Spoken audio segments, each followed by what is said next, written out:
नमस्कार। इस वक्त की सनसनीखेज अधिकारियों में मचा हड़कंप, बीडीओ की कोशिश गई बेकार। योगी के एक फोन से मथुरा में मची खलबली, डीएम से लेकर एसपी तक सब अधिकारी हिले। कब्जेबाज अधिकारी को योगी ने सिखाया सबक, पुलिस आई और उठा ले गई, गरीब महिला को मिला न्याय।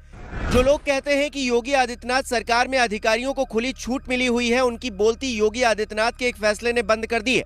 क्योंकि मथुरा में एक साहब बीडीओ थे, अपने अधिकारी होने का घमंड था, सोच रहे थे कि हमें रोकने वाला कौन है, हम तो अपनी मनमानी करेंगे, गरीब लोगों को सताएंगे। लेकिन योगी सरकार ने दिखा दिया कि यहाँ रोका भी जाता है और ठोका भी जाता है। दरअसल ये पूरा मामला मथुरा का है, जहाँ एक खंड विकास अधिकारी यानी कि बीडीओ साहब है, जिनकी नीयत एक महिला के मकान पर खराब हो गई। पहले मकान किराए पर लिया और फिर वापस करने में आनाकानी करने लगे।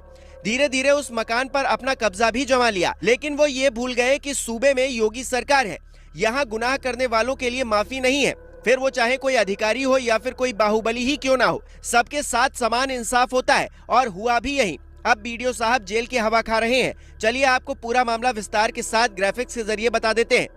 दरअसल भूदेव लवानिया बसरेहर के खंड विकास अधिकारी हैं। लवानिया मथुरा के राधिका विहार के रहने वाले हैं।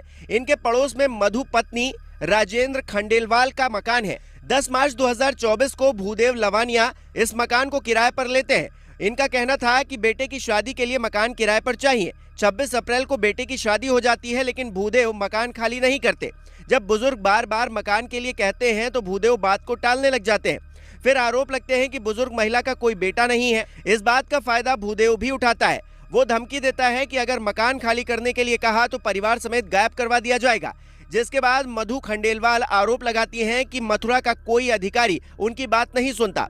फिर मजबूर होकर वो राष्ट्रीय महिला कल्याण आयोग और मुख्यमंत्री योगी आदित्यनाथ के पास लिखित शिकायत भेजती हैं। इसके बाद 13 जुलाई 2024 को मथुरा कोतवाली में भूदेव के खिलाफ धमकाने और मकान पर कब्जा करने की रिपोर्ट दर्ज होती है। इतना सब होने के बाद भी बीडीओ भूदेव लवानिया ने मकान का मोह नहीं छोड़ा। वांछित होने के बावजूद वो पुलिस और न्यायालय के सामने पेश भी नहीं हुए, जिसके बाद फिर पुलिस ने एक्शन लेते हुए मथुरा से भूदेव को गिरफ्तार कर लिया। योगी आदित्यनाथ के इस एक्शन के बाद जहां एक परिवार के चेहरे पर अपना मकान मिलने की खुशी आई, तो वहीं दूसरी तरफ ये संदेश भी साफ तौर से गया कि अगर किसी ने गरीबों को परेशान किया, कानून के साथ खिलवाड़ करने के बारे में सोचा भी, तो उसकी खैर नहीं होगी। फिर वो चाहे मथुरा का बीडीओ हो या फिर कोई नेता या फिर गुंडा ही क्यों ना हो।